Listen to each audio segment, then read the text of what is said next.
ಬೆಂಗಳೂರು ಅರಮನೆ ಅಧಿನಿಯಮ ಅನುಸಾರ ಸರ್ಕಾರದಲ್ಲಿ ನೀಡವಾಗಿರುವ ಭೂಮಿ ಅನ್ವಯಿಸುವುದಿಲ್ಲ.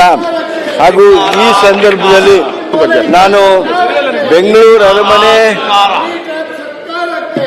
ಈ ಬಳಕೆ ನಿಯಂತ್ರಣ ಅಧಿನಿಯಮ 2025 ಜಾರಿಗೆ ತಂದಿರುವಂತಹ ಈ ಸಂದರ್ಭದಲ್ಲಿ 1/11 ಮೇಲೆ ವಿವರಿಸಿರುವ ಅಂಶಗಳ ಹಿನ್ನೆಲೆಯಲ್ಲಿ ಸದರಿ ಅಧಿನಿಯಮದಲ್ಲಿ ಕೆಲವೊಂದು ನ್ಯೂನತೆಗಳಿದ್ದು ಎರರ್ಸ್ ಲಾ ಸರಿಪಡಿಸಬೇಕಾಗಿರುತ್ತದೆ. ಸಾಮಾನ್ಯ ಅಧ್ಯಕ್ಷರೇ, ನಾವು ನಡ್ಕೊಂಡಂತ ರೀತಿ ಪ್ರಜಾಪ್ರಭುತ್ವಕ್ಕೆ ಅವಮಾನ ಮಾಡಿದ್ದೀರಾ. ಇವತ್ತು ನೀವು ವಿರೋಧ ಪಕ್ಷದಲ್ಲಿದ್ದು ಕೆಲಸ ಮಾಡಿದ್ದೀರಾ ನೀವು ಕೂಡ.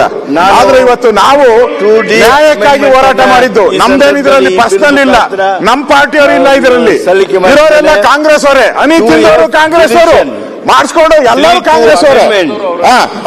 ಅವ್ರನ್ನ ನೀವು ಕ್ರಮ ಅವ್ರ ಮೇಲೆ ಮಾಡ್ಬೇಕಾಯ್ತು.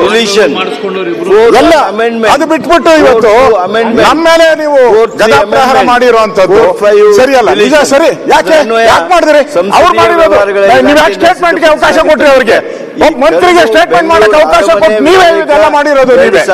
ನೀವೇ ಇದಕ್ಕೆ ನೇರ ಕಾರಣ ಆಗ್ತೀರಾ. ನೀವು ಅವಕಾಶ ಕೊಟ್ರಿ, ನೀವು ಅವ್ರಿಗೆ ಯಾವ ನಿಯಮದಲ್ಲಿ ಅವಕಾಶ ಕೊಟ್ರಿ? ನೀವು ಅವ್ರಿಗೆ ಯಾವ ನಿಯಮ ಹೇಳಿ? ಯಾವ 0 ಅವರ್ ಅಲ್ಲಿ ಕೊಟ್ರ? ಕಾಲಿಂಗ್ ಅಟೆನ್ಷನ್ ಅಲ್ಲಿ ಕೊಟ್ರ? ಸದನದಲ್ಲಿ ಯಾವ್ದ್ರಲ್ಲಿ ಕೊಟ್ಟಿದ್ದೀರಾ? ಒಬ್ಬ ಮಂತ್ರಿ ಬಂದು ಅಂಗಲಾಗ್ತಾ ಇದ್ದಾನೆ, ನನ್ನ ಅಡಿ ಟ್ರಾಪ್ ಆಗಿದೆ ಅಂತ ಹೇಳಿ ನೀವು ಸುಮ್ಮನೆ ಆರಾಮ್ಸೆ ಬೊಂಬೆ ತರ ಕೂತ್ಬಿಟ್ರೆ ಅದಕ್ಕೆ ಸೀಟ್ ಗೌರವ ಬೇಕಲ್ಲ ನಿಮ್ಗೆ? ಇದು ಸದನದ ಗೌರವ ಪ್ರಶ್ನೆ. ನಾವು ನ್ಯಾಯ ಕೇಳ್ತಾ ಇದ್ದೀರಿ, ನಾವು ನ್ಯಾಯ ಕೇಳ್ತಾ ಇರೋದು.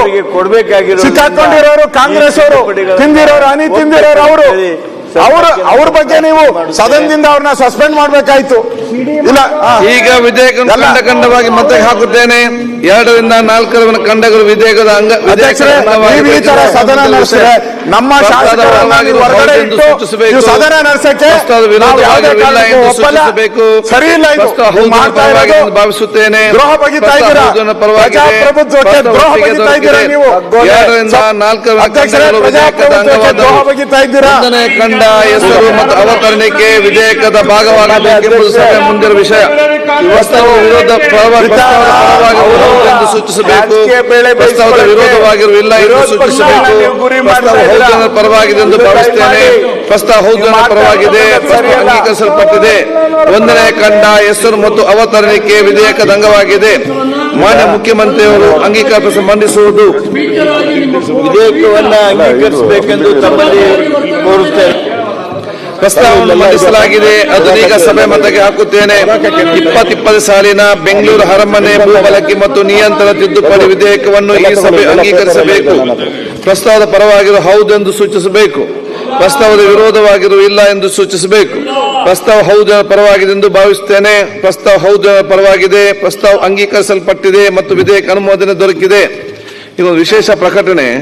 ವಿಧಾನ ಪರಿಷತ್ತಿನ ಮಾನ್ಯ ಸಭಾಪತಿಯವರಿಂದ ಬಂದಿರುವ ಸಂದೇಶದಲ್ಲಿ ಕರ್ನಾಟಕ ವಿಧಾನ ಪರಿಷತ್ತಿನ ಕಾರ್ಯವಿಧಾನ ಹಾಗೂ ನಡವಳಿಕೆ ನಿಯಮ 112 ಮೇರೆಗೆ ಈ ಕೆಳಗಂಡ ವಿಧೇಯಕದ ದಿನಾಂಕ 23/2025 ಯಾವುದೇ ತಿದ್ದುಪಡಿಗಳಿಲ್ಲದೆ ಅಂಗೀಕರಿಸಲಾಗಿದೆ.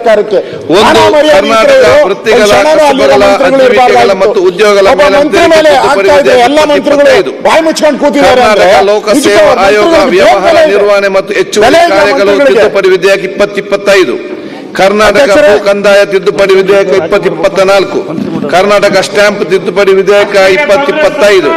ನೋಂದಣಿ ಕರ್ನಾಟಕ ತಿದ್ದುಪಡಿ ವಿಧೇಯಕ 2025.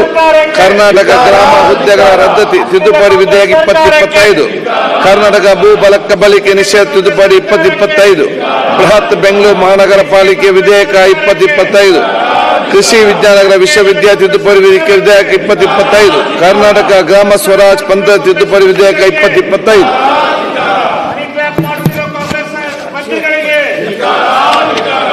ಅರ್ಜಿಗಳು ಒಪ್ಪಿಸುವುದು ಸನ್ಮಾನ್ಯ ಎಸ್ ಸುಮೇಶ್ ಕುಮಾರ್ ಈ ಕೆಲ ಅರ್ಜಿಗಳನ್ನು ಒಪ್ಪಿಸಿರುತ್ತಾರೆ.